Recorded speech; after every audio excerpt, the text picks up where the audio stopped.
This is 5 on your side at 5. Focused on you. Thank you for joining us. I'm Robert Townsend. Tonight, charges have been filed against a suspected shooter from St. Genevieve. The shooting happened, you'll remember, yesterday around 10 a.m. This put the two victims in the hospital where they are still undergoing treatment. Now, the suspect turned the gun on himself and fired, but is expected to survive. Police have identified him as Brian Whipfler. He's charged with domestic assault, unlawful use of a weapon, and armed criminal action. Right now, a new respiratory illness for dogs is spreading across the country, posing a threat to pets. Animal experts are telling people to be on alarm. Here's what we know. Health officials say some dogs that come down with the illness contract pneumonia, which can lead to death. Now, this week, we reported on cases out of Illinois. 5 on your side's Travis Cummings spoke with a local vet to learn more. We see a lot of dogs, and we have not seen an uptick in respiratory illness. So far, so good at Fox Creek Veterinary Hospital. These canines are ready for Christmas. So we're looking for pneumonia. As a daunting illness in their community lurks across the country. We don't necessarily know what's causing it, and we have a lot of really bright minds that are working at that right now to try to figure out what's at the root of this. There's been multiple cases reported across the country, including Illinois. Dr. Stu Robson and his colleagues are glad to at least know what the sickness can do. If your pet is coughing, if it has a fever, if it's not eating, those are things that you definitely want to go in and see your vet.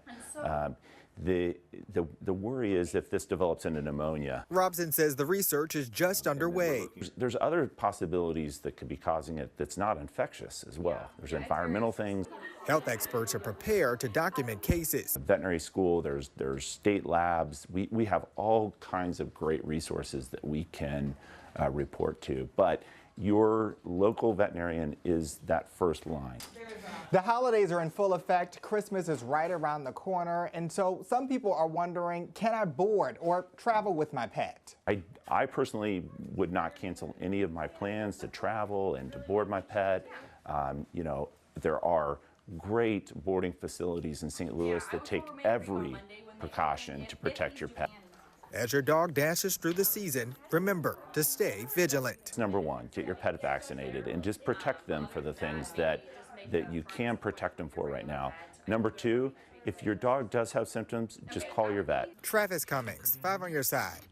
Some cases of the pneumonia progress quickly, making dogs very sick within 24 to 36 hours.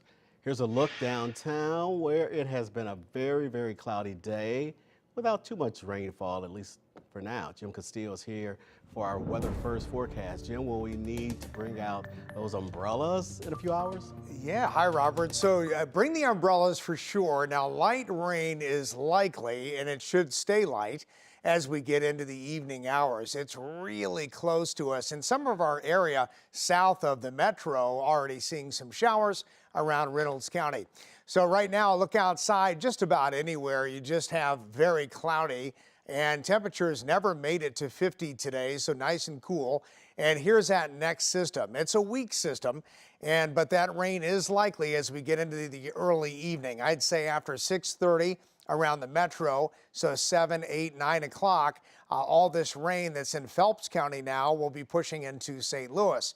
Let's zoom in a little bit right around Reynolds County and Lesterville, where we're already seeing some shower activity and probably 1/10 of an inch or less. Also throughout a good part of Phelps County, and some of it is not reaching the ground yet. But here's that system. It really goes by here very quickly. Before sunrise, that rain moves out of here. We actually clear up a little bit as we get into tomorrow. Coming up, a couple more systems like this, and I'll time it out for you coming up. Tonight, a former county council member is honored with a trail in Fogarty Park. A ribbon cutting there marked the official opening of the Hazel Irby Trail. The trail's namesake honors the first black woman elected to the St. Louis County Council back in 2004. Irby passed away in 2021. She was 75 years old. Well, it's the season of giving right here in St. Louis. Many places around town are hosting toy drives to help brighten up the holidays for kids in need. Here are just a few we saw today.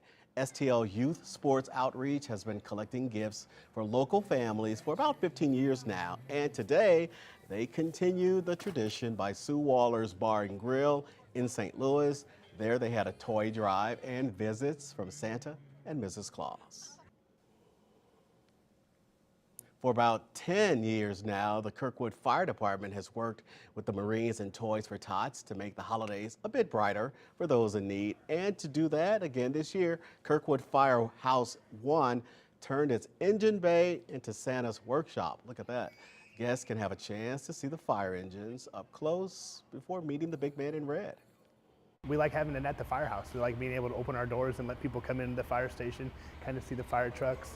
And so now we just have a little party. They love Santa Claus, they love fire trucks, and so why not combine them together and spread some joy? Now, the toy drive ran from 11 a.m. until 3 this afternoon, but if you didn't make it today, they'll still be collecting toys through December 14th. And over in St. Charles, another toy drive, but this one can get you inked for the holidays. Permanent Vacation Tattoo is hosting their annual Toys for Tats fundraiser for the foster adoption support team. Now, the donating a toy worth $25 can get you a piercing, and a toy worth $50 will get you a free tattoo. Joe Cumby has been hosting this event for 7 years now, and he tells us it's all thanks to those helping out. We have guest artists from Tennessee, Kentucky, Illinois. There's over 30 tattoo artists in there right now. Well, we wouldn't be able to do this without the guest artists that are coming out. We're super thankful for them and for their time. We're thankful for the firefighters to be here with us, helping us out. People have been lining up since 12:30 this morning to get their ink, and there's still a chance for you to get a tat. The event runs until 7 o'clock tonight. Well, coming up in just a few days, we'll see our homegrown country star Ruby Lee back on The Voice. The Foley native made it to the top 12 of the season and is prepping for her live rounds. She and the other contestants will be singing for lots of people as she gears up for this, singing for viewer votes. Then they'll move on to the semifinals. Now you can watch Ruby live right here on 5 on Your Side Monday night at 7. Little Wishes Granted, the event in Sunset Hills where you may have seen some familiar faces.